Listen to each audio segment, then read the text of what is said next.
Okay, this is my friend Dale Kopes, and he's applying this mesh that they use for plasterboard, and it actually has a sticky backing to it.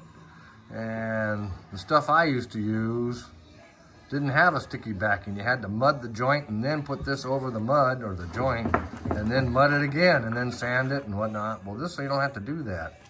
So now my friend Dale has come up with the idea of using it for the backing of the plaster cloth, which I think is a great idea. This is all a work in progress, so we're just seeing how it's going to work.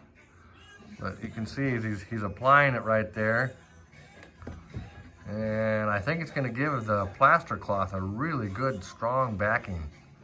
So, and I didn't know it, but Woodland Scenics also has plaster cloth sheets. And that's what that is over there that you see. I just found that out last week. So I know they got the rolls, the different width rolls, but now they've got plaster sheets. So we're gonna take and lay that over some of this and see how it works. I think it's gonna work really good. It's gonna give the plaster cloth something to grip onto. So we've been having problems with the plaster, laying the plaster just directly onto the plywood and it coming loose. So I think this mesh is going to help prevent that. Okay, back for more.